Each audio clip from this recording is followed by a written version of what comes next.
We will soon have some sort of official answer, hopefully, in regards to what is canon over on the Marvel TV side as opposed to what is not. Of course, recently we just had DareDevil return in Spider-Man and Wilson Fisk the Kingpin return in Hawkeye. And there's still a lot of confusion, even from official sources. Now Vincent D'Onofrio, aka the Kingpin himself, talks a little bit about how this new version of Kingpin is different than the previous version.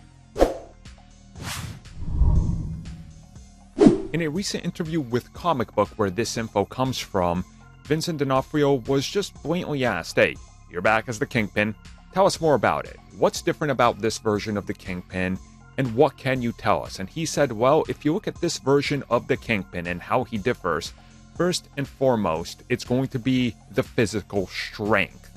Like, he's a lot more physically formidable. He could take a lot more physical abuse.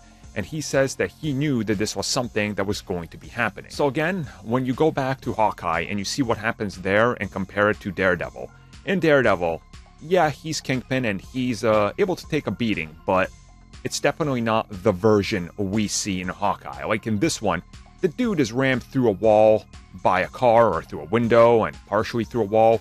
He's in the middle of an explosion and he has a slightly twisted ankle, maybe at worst. So yeah, definitely physical strength and resilience and resistance to pain seems to be a big new factor. I'm pretty confident in saying that if this version was to face the Netflix Daredevil, he would literally destroy it. And he further added that this is a version of the character that once again looks at the pain of his upbringing, the childhood, the emotional pain in his life and everything, and that's how he went straight back into the character. So all that still matters. So honestly, what he's saying here is, outside of the obvious, gap of how many ever years we have whenever Daredevil takes place, and that's even in continuity, because again, back and forth with these, the quite obvious takeaway here should be that he's a better, bigger, stronger, faster, more ruthless version of Kingpin, and I think that's fine, honestly. I think that's the way you gotta treat it.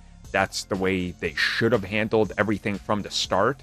And I know that, the Marvel Netflix side that ABC was behind and everything, that unfortunately was hamstrung in so many different ways by budget, by rush productions and things, that they never could have gone this far into making Kingpin this, brutal and formidable, because then that would, naturally lead to spending more money. And we saw what happened with those series and how they wanted to take it in a cheaper direction, unfortunately. But now they can kind of use this new foundation, take D'Onofrio's Kingpin, and build off of what they've already done with reintroducing him. So hopefully things end up playing, into Echo pretty substantially in terms of his size and just how ruthless he can be, which I have no doubt they will. But again, we just gotta wait and see.